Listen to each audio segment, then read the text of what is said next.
Happening today, the University of Michigan Health-Sparrow is unveiling a new way to fight against the opioid crisis. It will now offer free Narcan at vending machines at their Carson and Clinton community hospitals.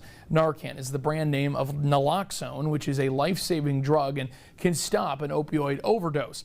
Health leaders say anyone with opioids or sedatives in their home should keep naloxone in case of misuse or an accidental overdose. We're going to have more on this story for you in our 90 minutes of news starting at 5 o'clock.